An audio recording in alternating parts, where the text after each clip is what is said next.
Salam dulu. Kita lanjut dari cerita yang kemarin. Cerita yang kemarin ini soal menyangkut berangkatnya banyak orang dari Sumatera Utara dan sebagian juga, ya banyak juga dari daerah-daerah yang lain. Jadi kalau kita lihat di sini, kenapa sampai mereka tertarik dengan keberadaan lowongan kerja terutama.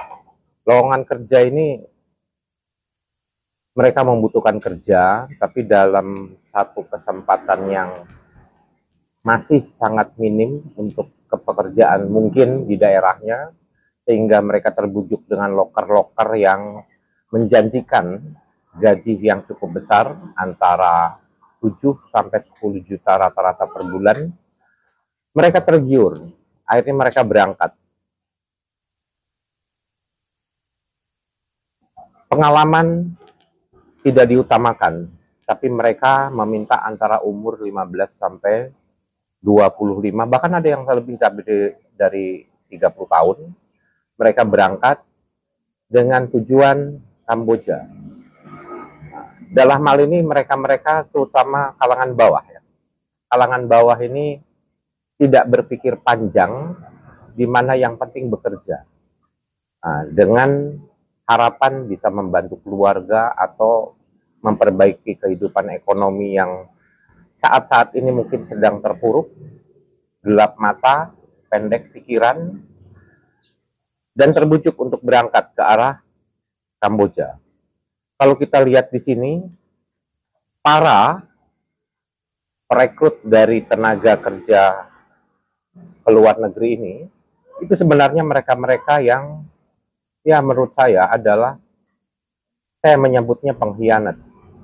Pengkhianat dalam arti kata mengorbankan warganya sendiri, teman-teman sekampungnya sendiri, untuk bisa berangkat bekerja, sementara agen-agen ini mendapatkan keuntungan yang ujungnya orang-orang ini dikorbankan. Untuk yang namanya berhasil, jauh dari kemungkinan berhasil. Tapi yang tersiar, yang terkabar bahwa banyak korban-korban mereka yang sampai ke arah Kamboja tidak bisa pulang. Sebenarnya mereka tertipu, tapi di pertengahan jalan itu sebenarnya mereka sudah tahu bahwa mereka tertipu. Nurani mereka tidak berjalan, nurani mereka tertutupi. Jadi yang harusnya membatalkan, tapi karena rasa penasaran dia lanjutkan hingga mereka sampai kepada Kamboja. Kita lihat di sini, mereka, singkatnya dari berita yang ada, mereka masuk ke dalam satu penampungan yang akhirnya tidak bisa keluar. Mau tidak mau melakukan tindakan scammer, diajarin untuk menipu, dan targetnya adalah warga negara Indonesia, saudaranya dalam satu negara. Mau tidak mau mereka melakukan itu, karena bila tidak melakukan itu mereka akan mendapat ancaman atau mungkin panis, hukuman, sehingga mereka mau tidak mau melakukan itu karena terkurung, singkat kata tidak bisa keluar. Kemudian mau tidak mau mereka melakukan bujukan kepada orang-orang di Indonesia, di tanah air, untuk ikut dalam bermain judol dan seterusnya. Bila target tidak terpenuhi, ini singkat cerita, target tidak terpenuhi, kemudian mereka mendapat panis. Bila dilakukan hukuman-hukuman ini dan ternyata tidak juga menguntungkan bagi pihak mereka, ya warga negara Indonesia ini akan dijual kembali ke pihak-pihak yang lain, karena perusahaan yang menampung mereka pada awalnya nggak mau rugi ya. Mereka nggak mau rugi, mereka jual lagi, dan akan diperintahkan atau disuruh untuk melakukan hal yang sama, ya seputaran scammer itu tadi. Bila tidak juga menguntungkan mereka, mereka akan jual lagi.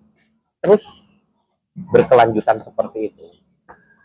Yang akhirnya ada yang minta tolong ke pihak pemerintahan KJRI di Kamboja, Thailand. Jadi dengan teriakan mereka akhirnya banyak kasus-kasus ini terbongkar.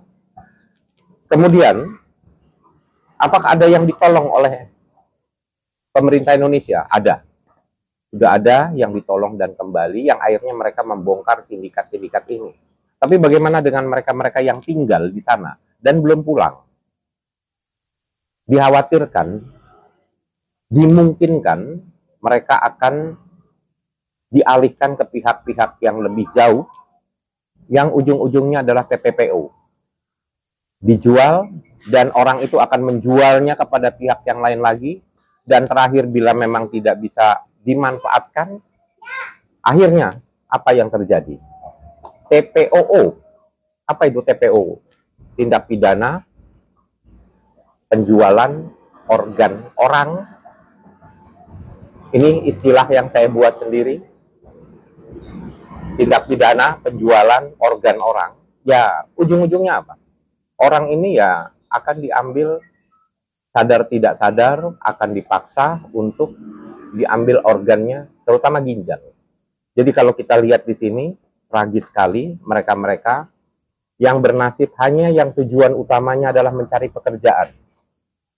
Saya hanya bisa memberikan satu himbauan. Keinginan untuk bekerja adalah bagus, tapi gunakanlah nurani kita untuk apakah pekerjaan ini bisa menguntungkan orang lain, atau minimal bisa menguntungkan keluarga atau diri sendiri. Tapi bila keinginan kita terlalu besar sehingga menutupi nurani dan kita sanggup untuk mengorbankan orang lain demi keuntungan pribadi, karakter-karakter ini saya menyebutnya adalah pengkhianat. Apalagi dia berada di luar negeri sana, di Kamboja, dengan kepentingan mereka. Orang-orang yang menjadi scammer ini menipu bangsanya sendiri. Dan pada episode sebelumnya saya menyebutkan dulu bangsa Belanda datang ke negara kita untuk menjajah. Mereka yang datang ke dalam wilayah NKRI ini. Dulu. Tapi sekarang warga negara Indonesia inilah yang datang untuk dijajah. Yang akhirnya kalau kita lihat di sini, warga negara Indonesia sendiri itu ya yang datang untuk minta dijajah. Demikian, wassalamualaikum.